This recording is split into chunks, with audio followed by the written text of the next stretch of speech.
Good morning. My name is Rajen Naidoo, and welcome to Invitrx third annual scientific conference. What a difference a year makes, and I recognize many of you from previous conferences, and welcome to all the new people. I'm sure that you have had a productive and wonderful year. Invitrx is very proud, and I am very proud to once again be part of a movement towards change. I was listening to all your comments this morning, and everyone who has contributed to this industry is all very excited that we are making changes. We are definitively changed the vernacular and the semantics of cellular therapy and the science thereof.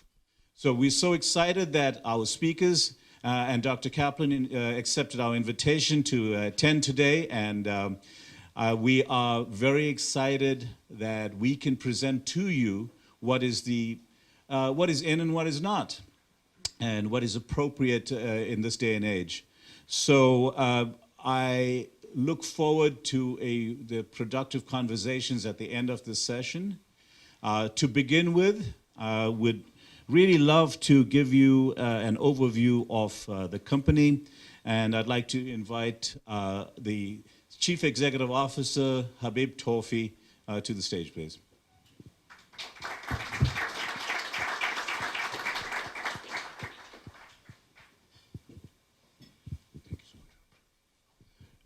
Good morning, everyone. Again, thank you for your presence here. I know some of you have traveled long and far to be here. As an avid traveler, I sympathize with your jet lag.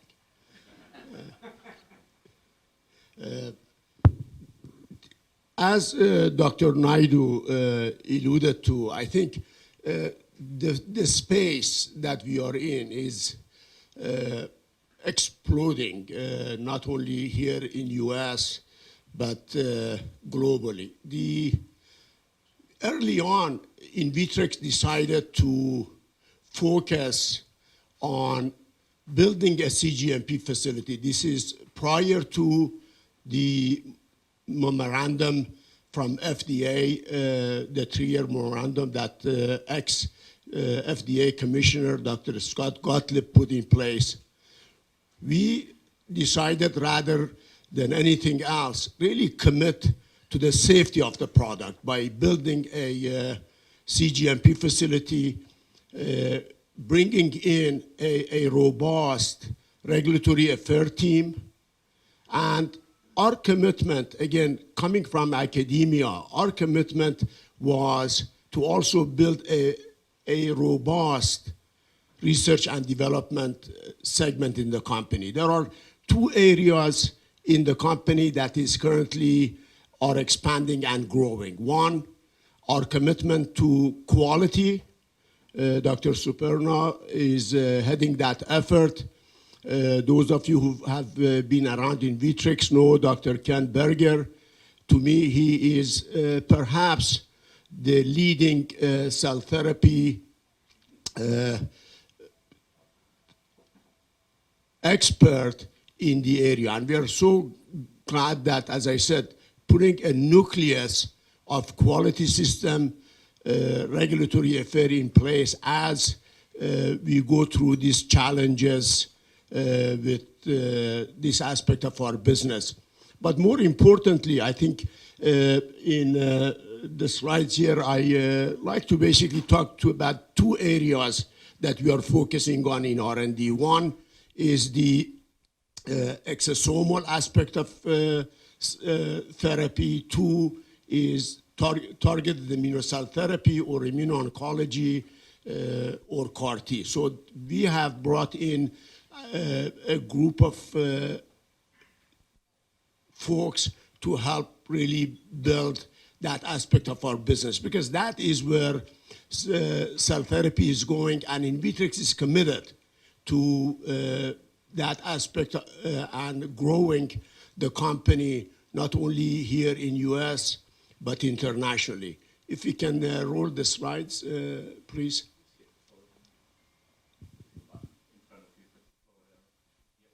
There we go. So this is our facility, and we have occupied the place for about 2 years. It took us 2 years to build it. We had a challenge of dealing with the construction folks, but here we are. This is our GMP facility. Of course, the GMP facility without the quality system does not really meet the FDA requirements, and our commitment is to slowly and gradually build the quality system that could fit the facility. Again, as I mentioned, the exosomal aspect of our business is fast growing with having a team of R&D in place to become one of the front runners in this business. The second one is CAR T. As you know, the CAR T aspect of science of it is moving rapidly. There are areas that we'll cover later on as far as fast CAR T, universal CAR T, and other technologies that are coming in. This is perhaps the third or fourth generation of targeted immunocell therapy or immune oncology. Our dear friend, Dr. Crasco, Antonio Crasco from Peru, will be able to share the advances of both the science and clinical aspect of CAR T, to share that with you. This is some of the projects that we currently have and this is a map depicting the nations that we are in. Believe it or not, to date in 2018, I have been to every one of these spots, and more to come. I'm an avid traveler. I enjoy traveling. I have to remind myself to do business, because when I travel, I go see my friends, and last minute, I tell them, listen, we need to talk about business, because if I go home, Sean is gonna ask me, what did you do when you were in Dublin, besides running and drinking Guinness? So this morning I woke up with a news that for the first time ever in human history, we broke a 2-hour marathon. Folks, this is an amazing achievement. As an avid runner, as a distance runner, this is a day that we were all waiting for. This is, some of you old enough remember when we were trying to break the 4-minute mile. Dr. Ken Berger remembers. He was born in 1888, so he waited a long time. With that note, I'm going to start the scientific aspect of business. With that, is my honor to introduce to you Dr. Milad Riazifar. Dr. Milad comes to us from UCI. This is where, at the time I was interacting with UCI, I saw him as a rising star. He went to City of Hope for 2 years, helped develop the program, not only from the scientific aspect of it, but he was also involved in the regulatory pathway. He is really someone that we're going to really lean on to direct our R&D effort. Without further ado, I'd like to welcome Dr. Milad to the podium.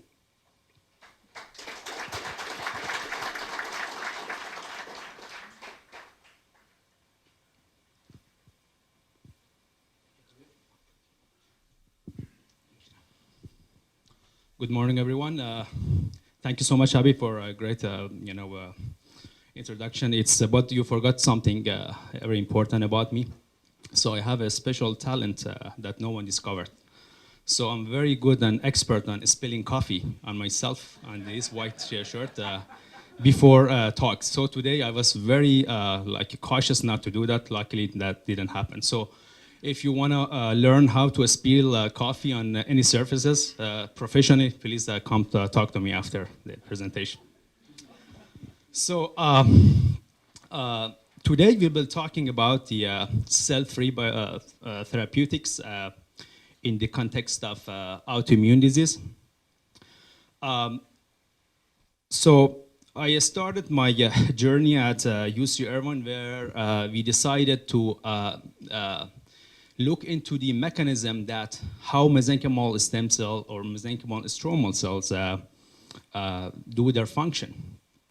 So I started sending emails to a lot of leaders in the field, and we bumped into vesicles. Back then they used to call it microparticles. Then we were thinking maybe cells, when they go to the body, they produce these microparticles. So I started sending email to many people, then eventually ended up in lab of Dr. Jan Lotwal. He's the guy who discovered that these cells produce these vesicles. And this is where he discovered that this is another way of cell-to-cell communication. So with that in mind, let's get to this autoimmune disease. I didn't know that the audience is so expert on all these, diseases and mesenchymal stem cell and all those sort of stem cells. So basically, we go through some of these slides very fast. So autoimmune disease, as you know, it's a host of condition that immune system attack itself.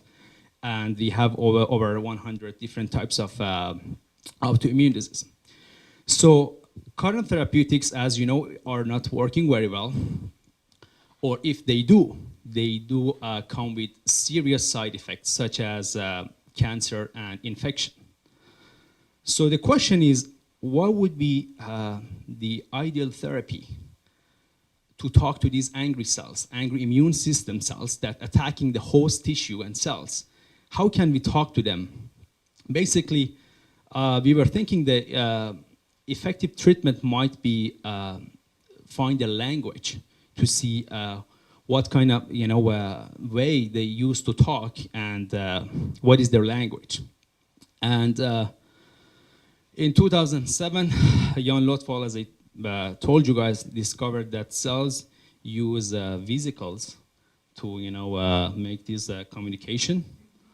And when they want to engage, this is another part of when the cells want to have engagement with each other. So we were thinking, okay, that's good. If they use these bleps, vesicles to talk, so why not we use it to talk to these immune system cells and angry cells, tell them to calm down in the context of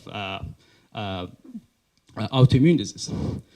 So this is the paper Jan Lotwal published in 2007.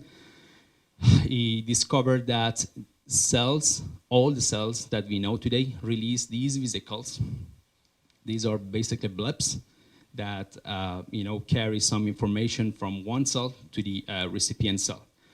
And this is me and Jan Lotwal. He loves Newport Beach. He's from Sweden. So whenever he comes in, I have to take him to a coast, give him some ride. And as you can see, I was so young. Sorry, here. So if you want to get into the exosome business, you see how old I am? Be careful. So this field makes you degenerate very fast. So think about it one more time if you want to get into exosome business. So then the question is, how come it took so long that people discover these vesicles sending some information? That could be like a easy discovery. That is correct. We have known these vesicles for over 30 years. And the problem was that initially we thought that these vesicles, they are mere garbage. So people believe that whenever cells wanted to put something in their trash can and they wanted to release something that they don't want, they put it into these vesicles. So that's why it took them, it took people, a long time to really discover that this is not, trash. This is another way of cell-to-cell communication. So let's look into the details of what are these vesicles. This is this picture coming from a review that we published in Annual Reviews in 2017.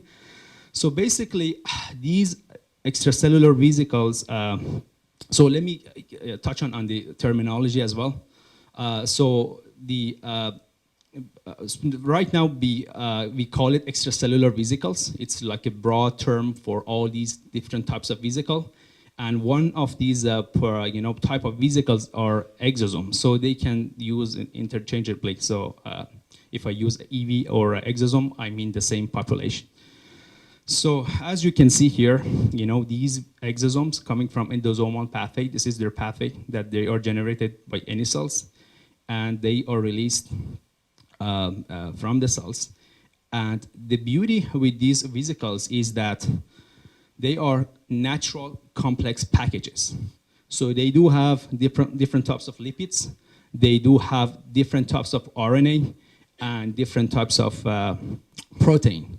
Why is it important? Because if you want to use it as a therapy, especially for those complex diseases that multiple biological pathways are involved, you cannot just use a small molecule to target one pathway like what Big Pharma does. It doesn't work. And we have seen that it won't work because complex diseases do need complex therapies. So that's why EVs received a lot of attention because of their complexities. Then the question is, okay, these cells release these vesicles.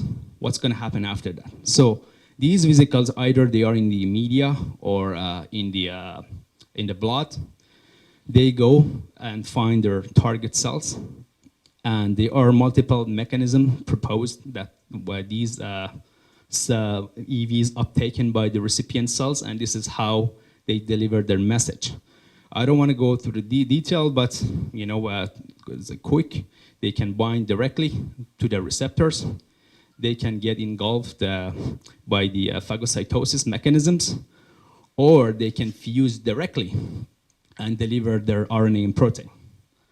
So this is the mechanism known as of today for how these vesicles transfer their information. So at UC Irvine, we were thinking, how can we start the exosome project? And we have been, our lab has been always working on mesenchymal cells or mesenchymal stromal cells.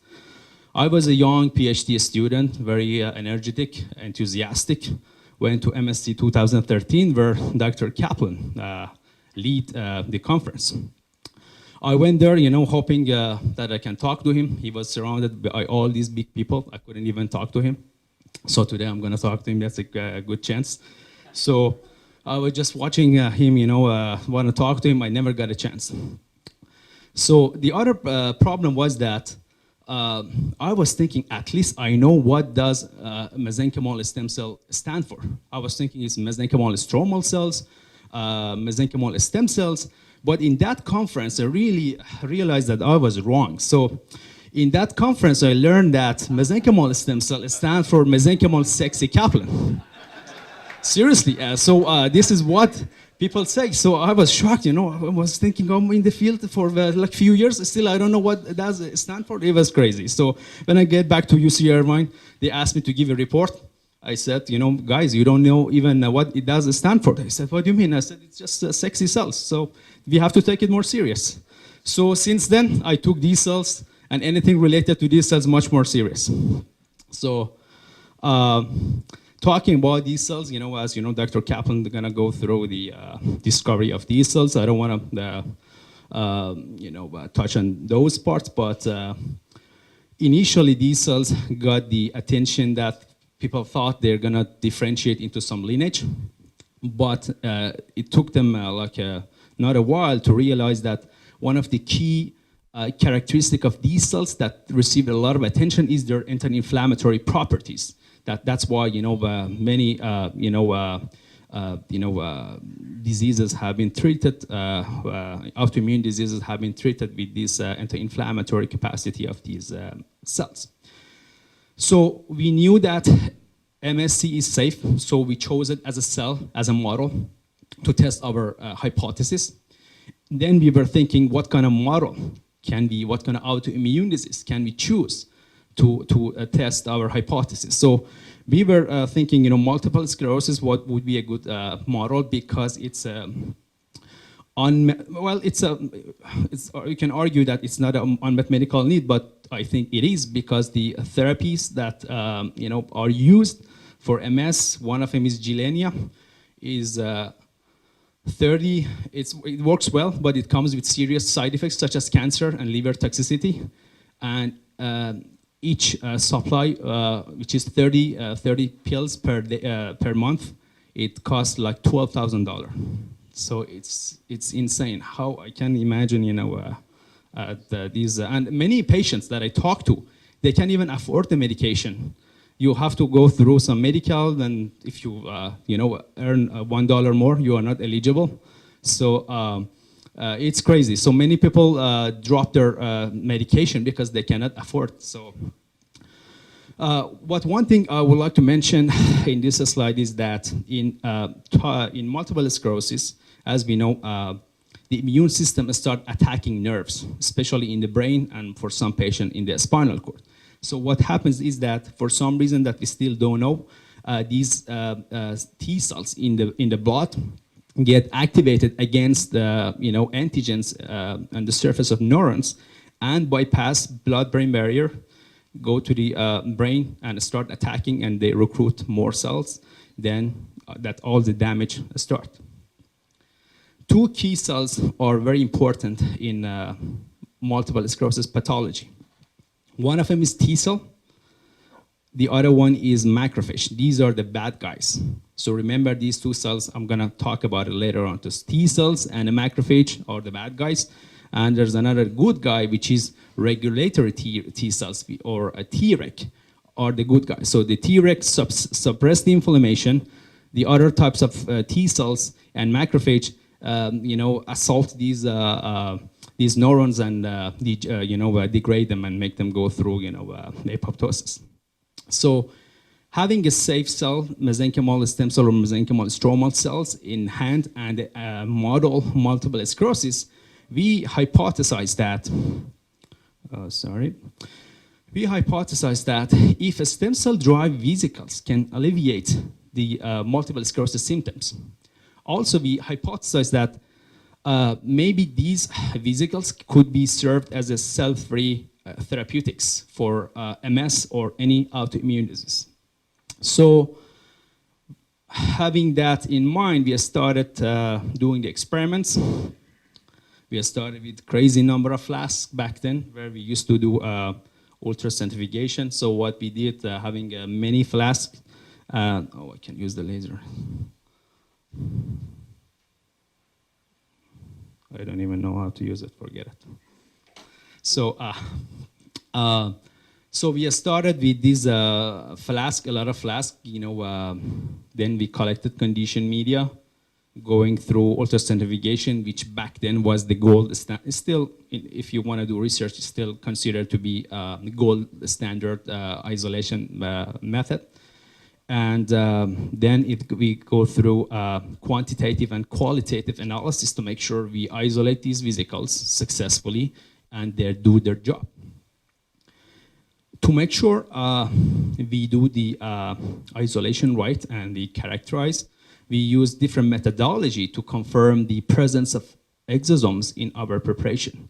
We use Western blotting. Seeing is we use the Western blotting, flow cytometry, electron microscopy to really see these vesicles, and also nanoparticle tracking analysis for their measurement of their size.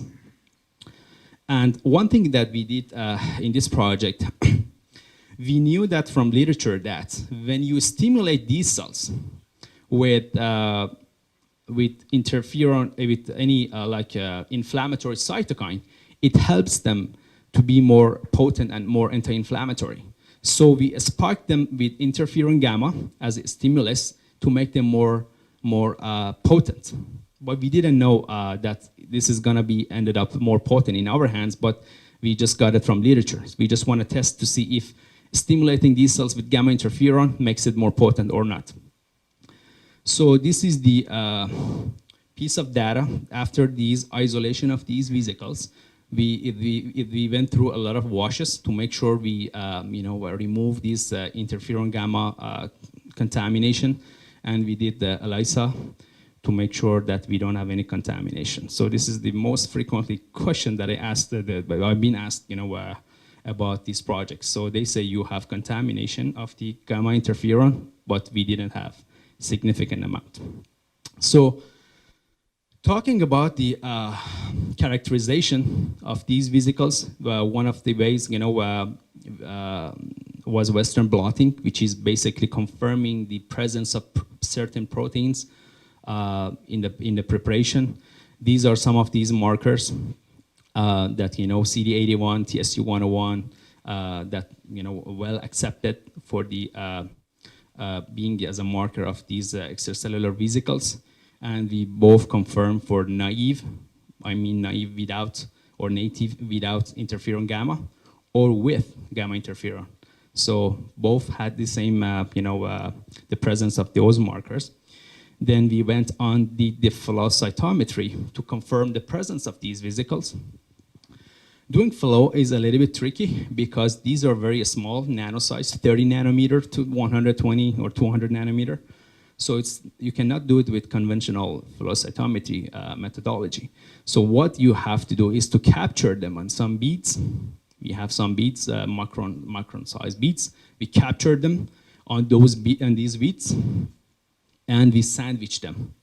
Then we can detect it by the flow cytometer. So basically, we confirm that we do have those vesicles in hand.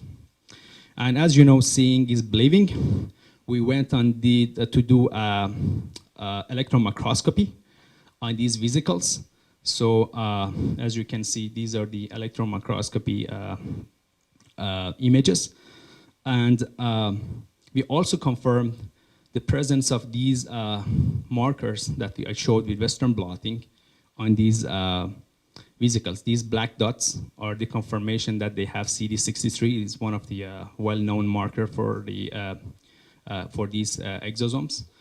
So we confirmed that, and we did nanoparticle tracking analysis. Basically, it's a small machine. It shines laser on these vesicles, and based off these Brownian motion and Einstein stock algorithm, it determined the size of these vesicles for you.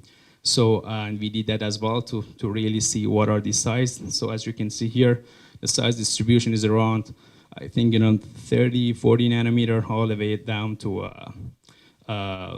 300 something.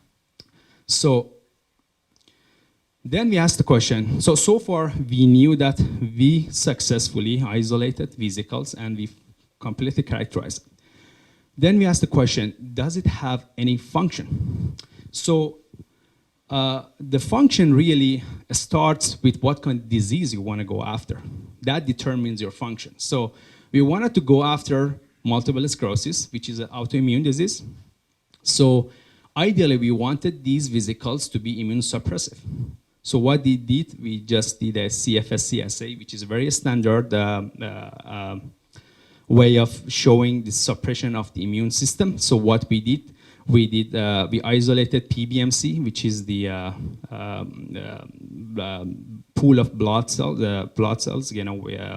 peripheral blood mononuclear cells, and we co-culture it with exosomes, and we stimulate it with some antibodies for 4 days. Then we run the assay. So if they have a lot of green dye, they keep it. It means that they don't proliferate, meaning that the exosome was involved in some sort of suppression of these cells because they get stimulated with these factors. So the more green, as you can see here, you see, is better, meaning that you have less proliferation. The more to the left side of me, which is here, it more proliferation. As you can see, this is the negative control, this is the positive control, this is the interferon gamma, the blue, that you can see majority is in the unstimulated status, and native exosome also was good. So that was the first proof that gamma interferon stimulated exosome performed better. That was the first assay we confirmed. So after this, remember I told you guys about Treg as a good guy. So Tregs are very important in the all autoimmune disease pathology. So Tregs are, it's believed that they are going through some malfunction in all autoimmune disease. That's why people get autoimmune disease. So this is one of the hypotheses. So then we asked the question, do these vesicles induce regulatory T cell? If they do, it's good because they increase the number of these good guys that can suppress immune system. So we did a lot of assays. So I don't want to go through the detail, but basically, if this is the control without any EVs or exosome, this is MSC interferon gamma. Cannot see the percentage. So as you can see, yeah, from 4% to 19.4%. So it's a significant increase in the number of these cells. These are very potent cells. Even if you increase their frequency by 3-5%, that biologically meaning that they have like a big function. So from 4 to 19, we were very happy and we didn't expect that. And we did it some other cell population as well. We also did it within native or naive condition without. But without stimulation, it was like from 4 to 16, but that one was 19. So a slight increase in the number of Treg when you have it within the interferon gamma stimulated condition. So far, so good.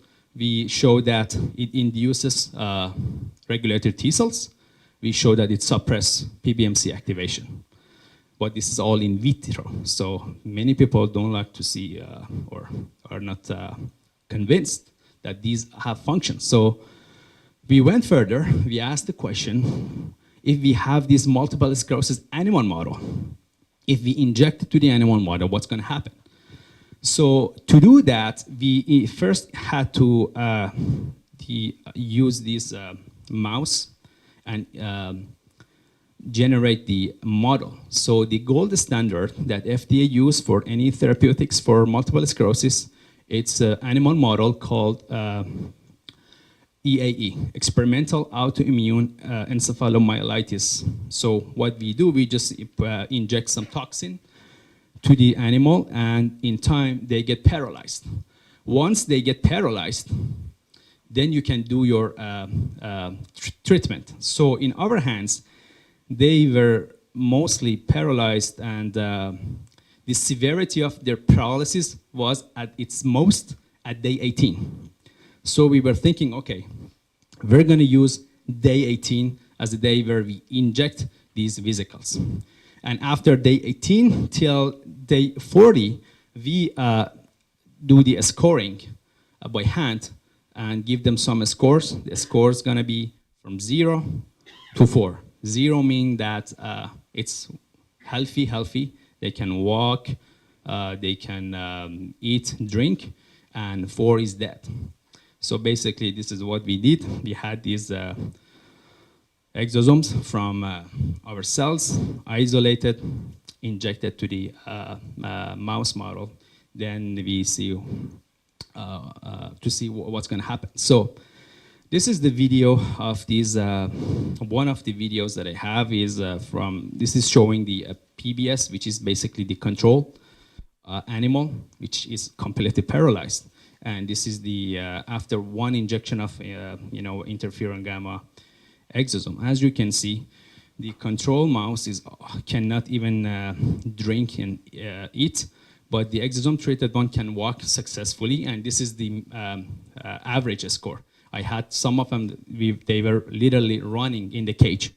It still is not perfect, but it's still wobbling. Compared to the control is a dramatic difference. So the fact that they can now walk and eat and drink on their own was so significant, and even if it's not a perfect walking, to us was very significant.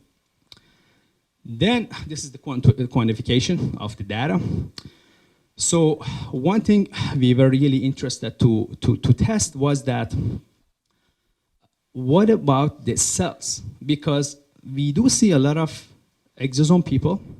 They are so religious about these vesicles, and they think only these vesicles work, nothing else. Cells is a trash. only you have to go after these vesicles. We didn't want to be like those guys. So we said, okay, let's test these cells as well. So we tested side-by-side comparison, double-blinded experiment, see what's going to happen when you do compare the efficacy of the data. We are comparing cells with its correspondent vesicles. So the black line is the control. So remember, the higher, the worse, the lower, the better. So the yellow and the blue are native exosome and native MSC. As you can see, they have similar efficacy. The same goes for interferon gamma. The red and green, they have the same efficacy. So the conclusion here is that you can use exosomes or the cells, both works, but which one is better depends on what kind of condition, what kind of disease, what kind of route of injection you want to go after. It's not like 100% cells is better all the time or exosome. That really depends on what kind of application you want to go after. But the good news is that both works. So the good news is that now we have a surrogate, now we have a substitute for the cells to show the same efficacy, which is exosome. So after seeing all those animal recovery, we were so happy. Then we asked the next question.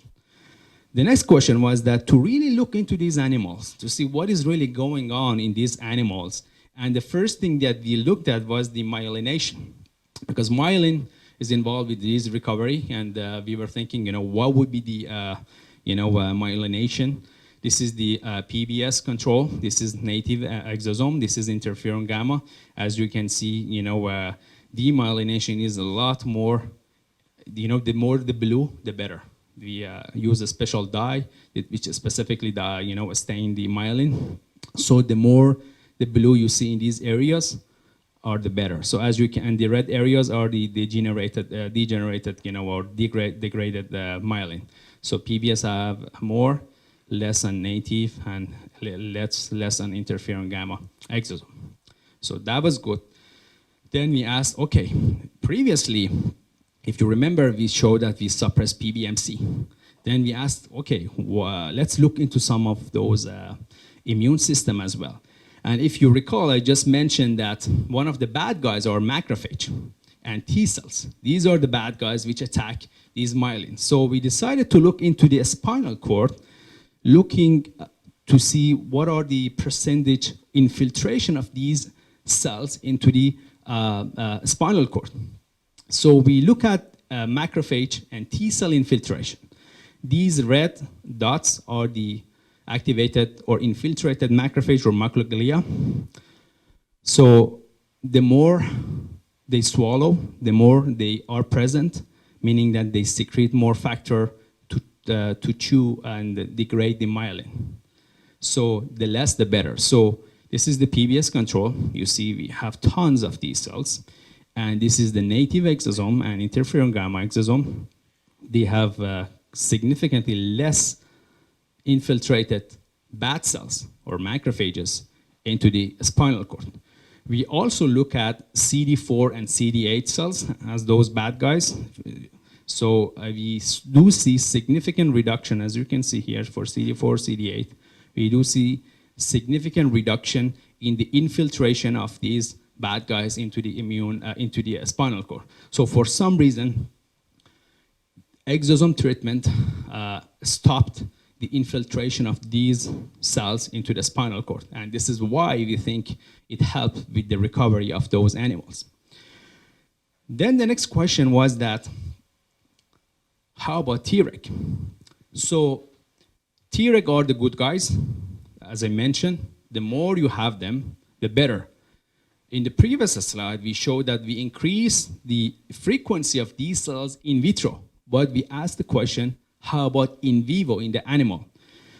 Working with these cells are very difficult, and the frequency of these cells in vivo, even in animal or human, are very low.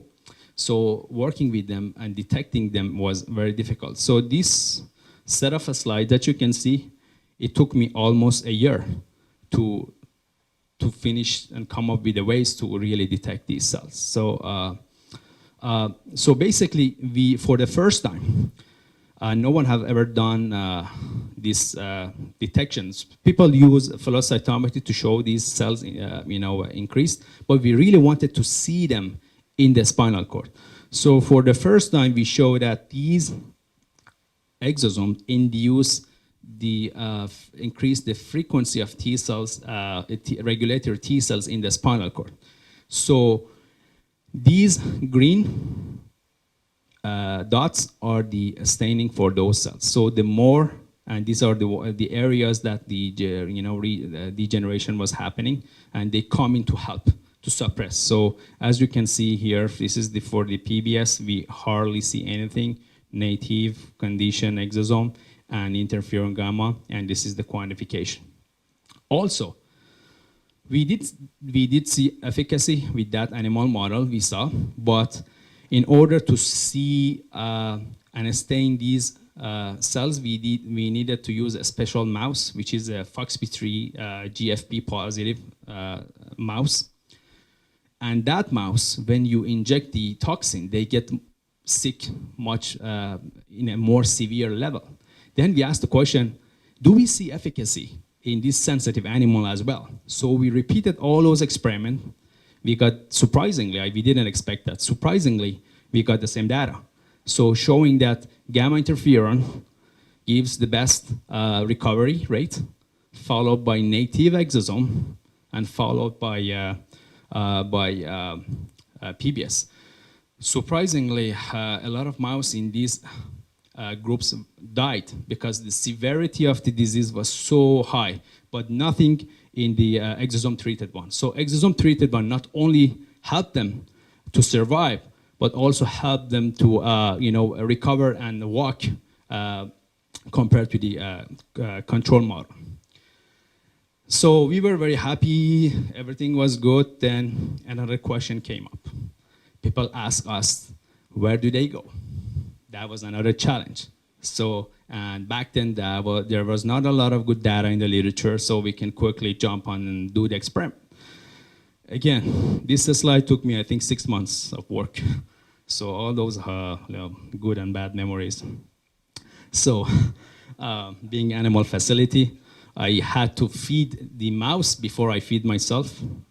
So holidays, vacation, nothing. I had to come to the animal facility. People, enjoying their vacation during the December, January. I was in animal facility hand feeding these mouse because they cannot feed themselves. And the guys at UC Irvine, they are so serious in the animal facility about that the fact that you take care of these animals like your baby. So they used to check my key card over the weekends and holidays to make sure I come in, feed them every day. To be honest, you could feed them once a day or once every 2 days, but they wanted me to come and feed them 2 times per day. That was hell, but I don't know how I did it. Yeah, so. But luckily, it finished. So then they asked the question, where do these vesicles go? So we stain them with some lipophilic dye. Basically, we insert some dyes that can glow when you expose them to some light. We show that these vesicles, this is IV, it push it to the blood. So IV injection for both interferon gamma exosome and the native, both showed us the same data. And we show that they go to the liver and spleen, but nothing in the brain or kidney. And surprisingly, we do see it does go to the spinal cord here. And surprisingly, it only goes to the spinal cord for the EAE mouse, the diseased mouse, because technically they have this blood spinal cord barrier. For a healthy mouse, it's blocked, they cannot bypass.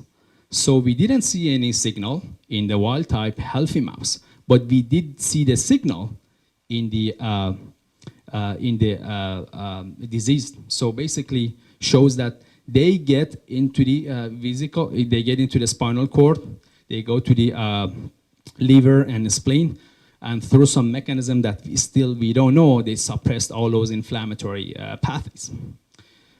How much time do I have, Habib? Oh, okay, sure. So then that was good.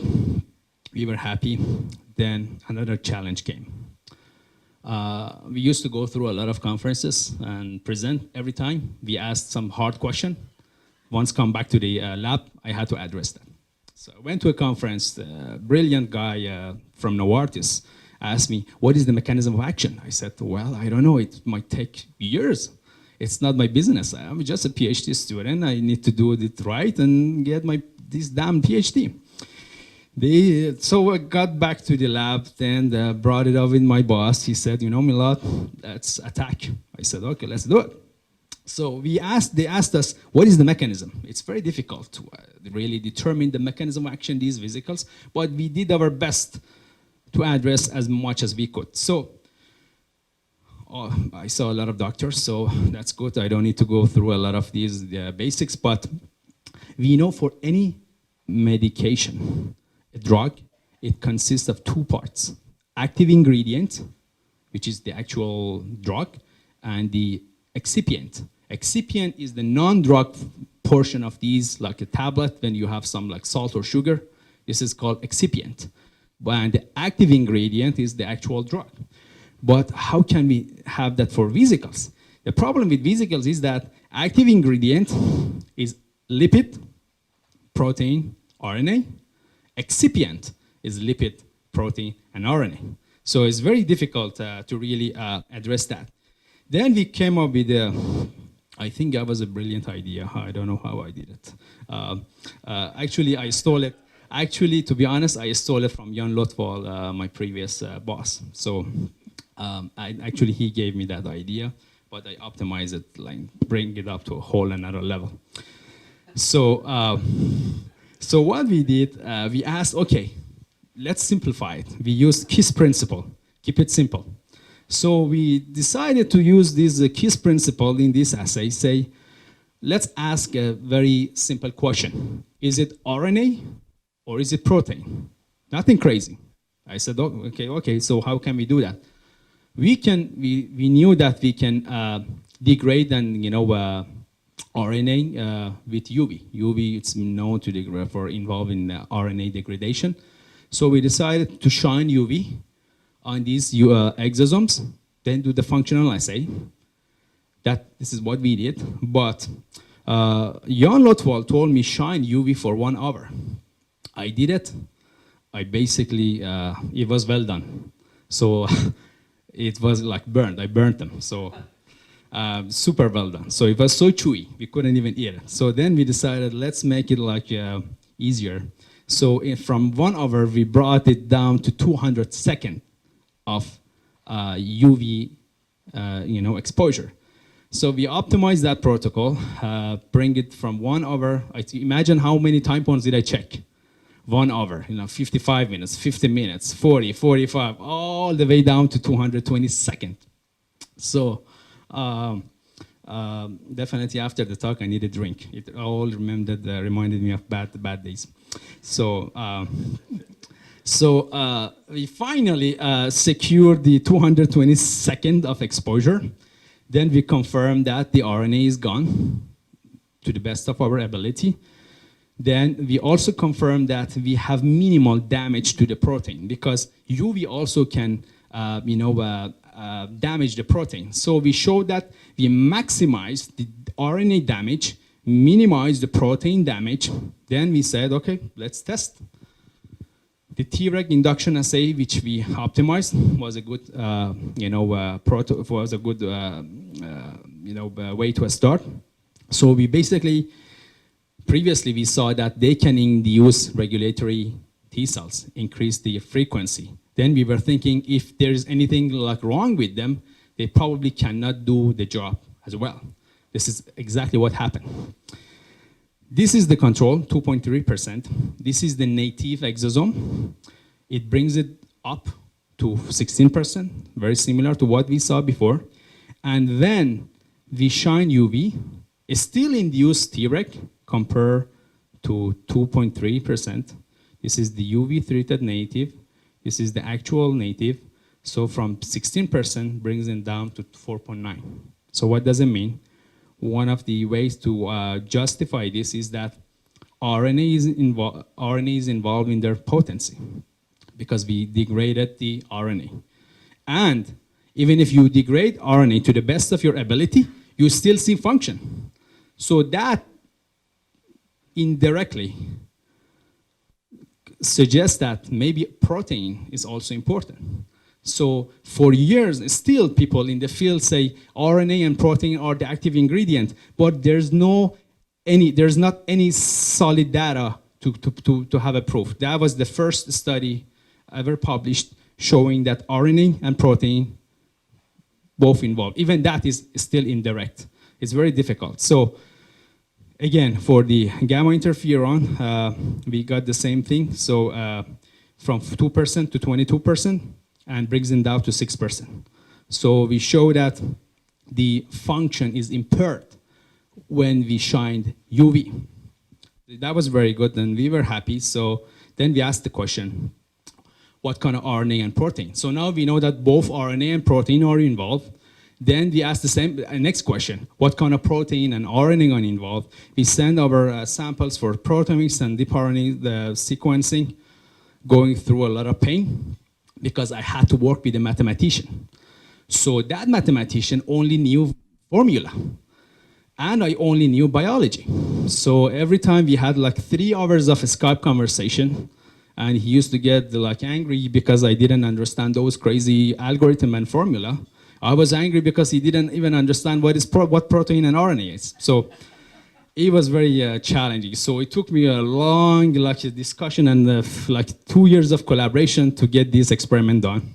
So finally, we found some special, not a special, it's more RNA involved in the regulatory T cell function and immunosuppression. So we found that, especially in the interferon gamma condition, we did see indolamine, which is a enzyme that suppresses T cell function, so highly enriching the exosome. So that would be one of the indirect evidence that maybe they walk through those pathways. Also, another question that we received from a conference. So I showed this data. I said, oh, indolamine is there. I said, how do you know it's a full transcript of the indolamine? Maybe it's a portion of the RNA. That was a good criticism. Then I got back to the lab.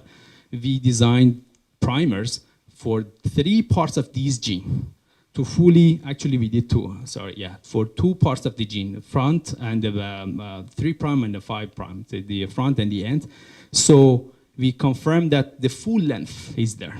So again, that was another first proof that for some RNAs in these vesicles, full length RNA is there, not the fragment of the RNA.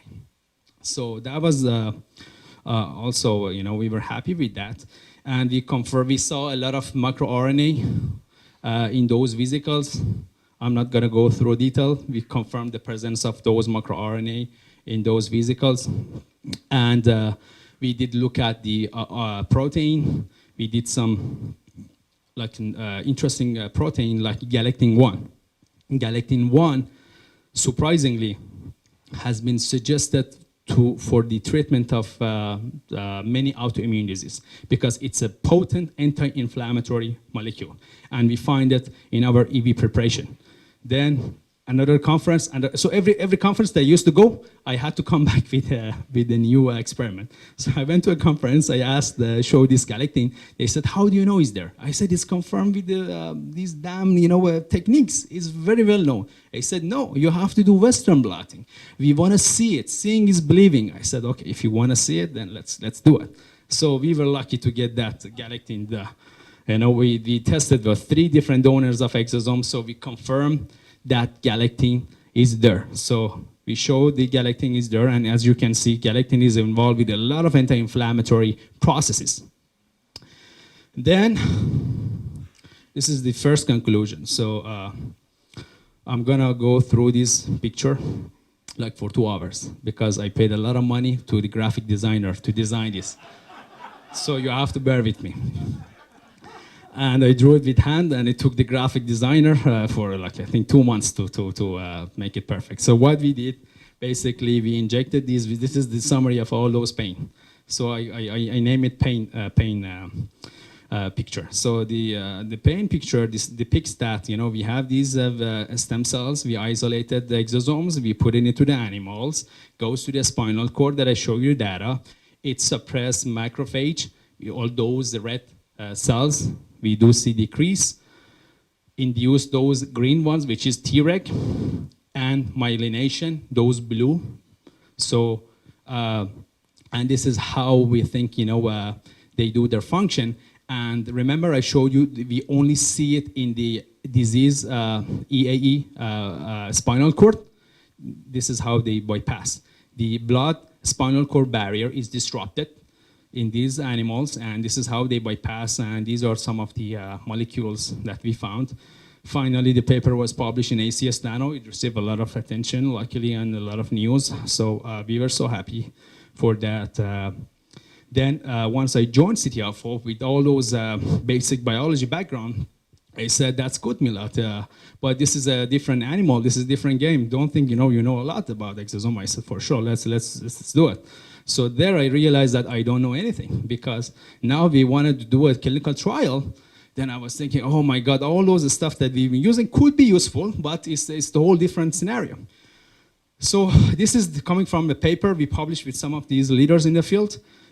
Basically, we discussed that if you want to bring exosome into the human as a drug, what needs to be done to do that? So we published a review. So basically, this is a summary for that review. We basically need efficacy data, either cell culture or animal data. Then we have to have some sort of mechanism of action, sort of idea how it is doing it, which we had for multiple sclerosis. We think that it suppress immune system, increase Treg, and all those sort of things. Also, this is very important. We did quality control test. Every batch you isolate is different. You have to make sure it's like a drug. You have to consider it as a drug. Every batch, it has to be fully characterized, quality control test, potency test. You have to do it to make sure every single time they do function 100%. And it's not like you do like a 10 isolation, 9 out of 10 have it, that would be good. No, it has to have it 100%. And every single time, regardless of I do it, or the technician do it, or the chair of the department, it has to work every single time because they follow SOP. So that was really difficult, to make it really consistent, working every single time from all these donors that they have variation, different hands was a headache. So in 2 years, I helped City of Hope to optimize a strategic integrated process. And I'm happy, help them to achieve this in only 2 years. So what we did was that we developed a strategic manufacturing platform for them to do a bioreactor, to high-scale production of these cells, going through tangential flow filtration to isolate these vesicles. So that ultrasound navigation, remember I told you that was the old method. Now, if you want to bring it to clinical trial, those methods are good for academia and some research. You have to do it like professionally to the industry standard. So we did through tangential flow filtration, and we isolated those off-the-shelf clinical grade. Why I call it clinical grade? Because we did it in a CGMP facility. So if you do it in the CGMP facility and follow all those protocols and guidelines, it's clinical grade. So we finished that. This is how we do the analysis for manufacturing. We do surface markers by Western blotting and flow cytometry and all those microRNA, immunomodulation, and all sterility and all those sort of things. So because there's a lot of interest in the bringing these vesicles into clinic, so there's less known about the regulatory and where do they stand as a drug, because it's a particle is in between some cell therapy and is between traditional drugs. So there's a lot of confusion in the field where they really stand as a drug. I just put some slide, I'm sure you guys all know about it, just, to, reassure that,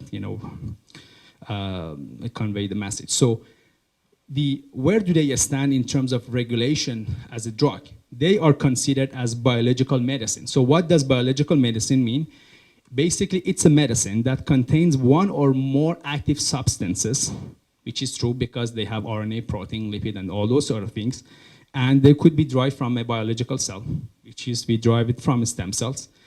And their complexity as well as their produce may result in a degree of variability, which is inherent with the biologics. And they call it biologic drug, biological medicine, whatsoever. So talking about biologics, if you have these medicinal pharmacology or pharmaceutical drugs, they can be chemical, they can be biologic and herbal. So EV stands here in between like cell therapy and advanced cell therapy. EV stands here. So if it's unmodified, EV, this is the review we published with some other people, if you want to know more about it. So if it's unmodified, it's considered to be biologics. If it's modified, you genetically engineer, it goes through another category. Now it's going to be advanced therapy because you gene manipulate it. So depending on what kind of scenario you use. Also, these are not fixed scenarios. So as you can see here, the regulation is not fixed. If you use EV as EV native, it's biologic. If you use EV as vaccine, it goes through vaccine category. So you have to comply with another regulation. So depending on what kind of application you suggest to the FDA regulation, they consider on some different category. So it's not fixed. This is very important. And luckily, in Europe, Australia, and United States, we do have regulation to consider them as biologics. And the other important point that I want to convey is that they are going to be regulated by Center for Biologics and Evaluation of Research, CBER, which is one branch of FDA. And we talk about active ingredients.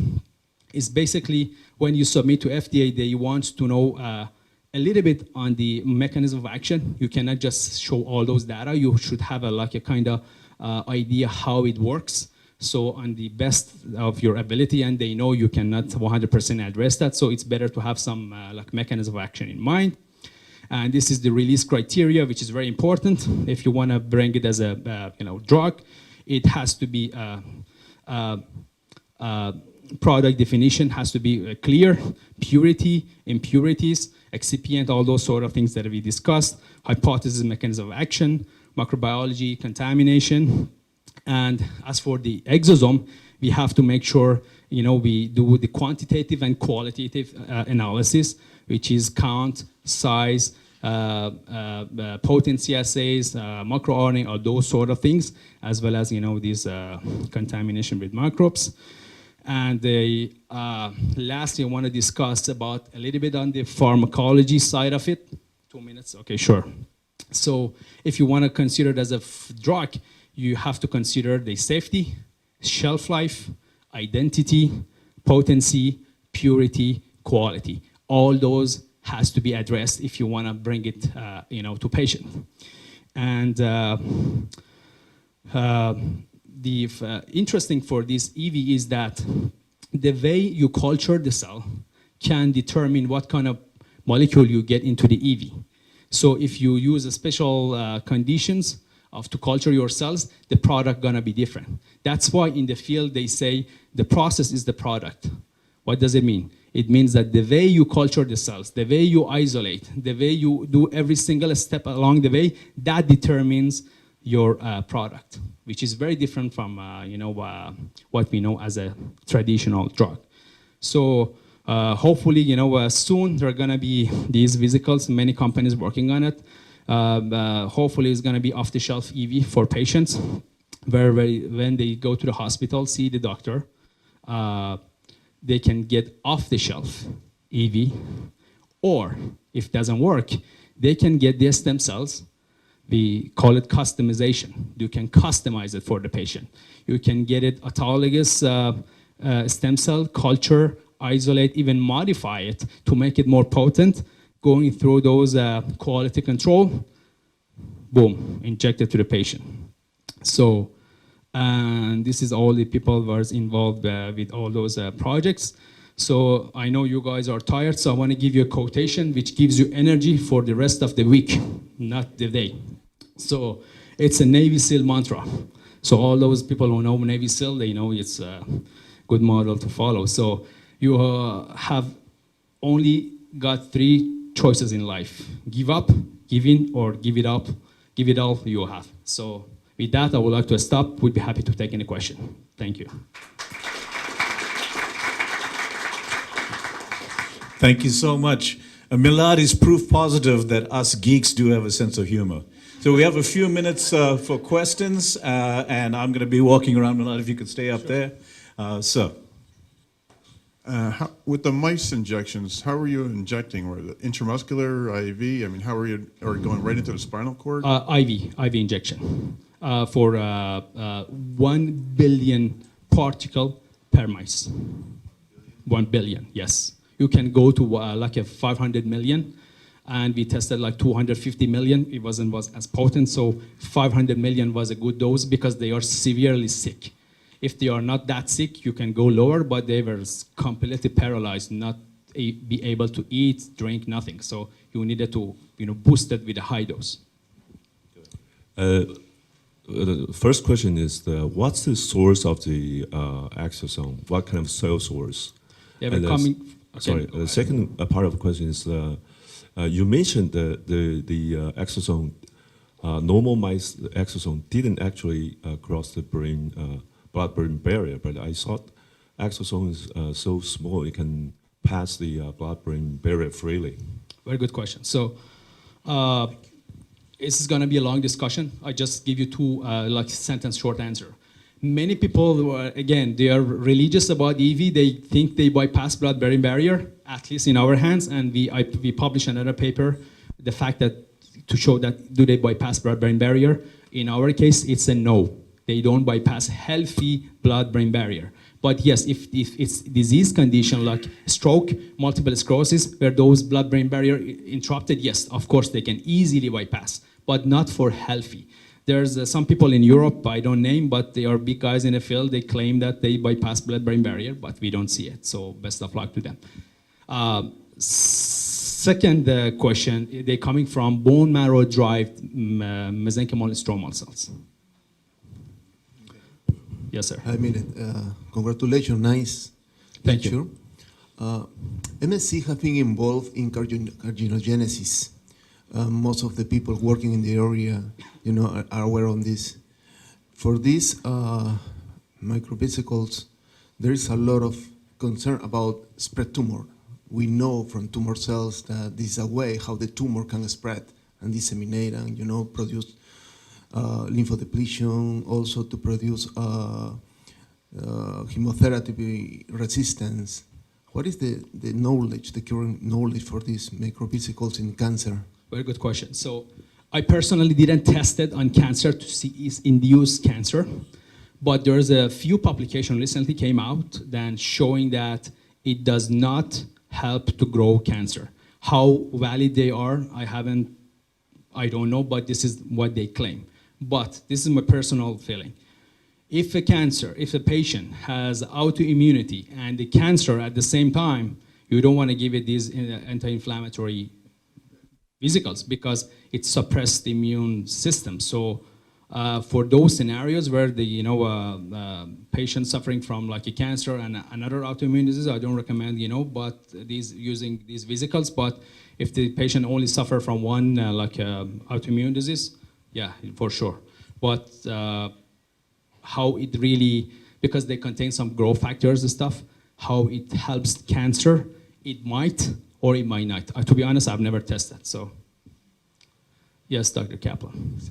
So we published a paper on the EAE model, and one of the pieces that you missed in all of your 400 assays TSG6? is that we document that the MSCs, not exosomes, but MSCs, human MSCs that we add to the mouse, actually make a molecule that cause the mouse neural stem cell to divide and specifically make oligodendrocytes.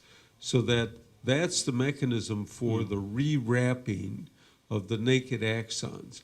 So have you ever done an assay to look at the effect of the exosomes on neural stem cell oligodendrocyte differentiation?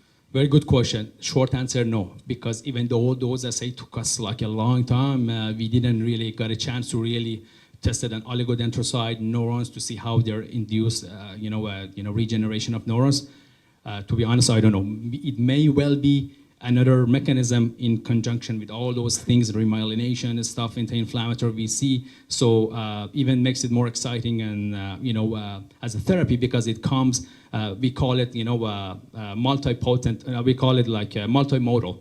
Multimodal means that it does do their job through multiple mechanisms. So it could well be the mechanism, but we never got a chance to look into it.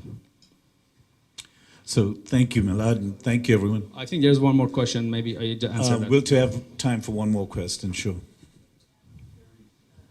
In your mouse studies, did you do any dose-dependent quantifications? Like, is there a number of exosomes per? Yes, we did. I didn't show the data. We dosed all sick animals. 250 million particles per mouse was the minimum amount that was needed to see efficacy. But that depends on what is the severity of the disease. We use very severe mouse. So if it's like a more healthier, you can go to like 50 million, 100 million. Depends on how severe the animal is. Per mice, particle per mice. 250 million per mice. So Milad, thank you so much. We will have time for questions at the end. Thank you very much. Appreciate that. We will take a short break, and I do mean short, while we retool up here. So please get some coffee, get some refreshments. We'll be back in 10 minutes precisely.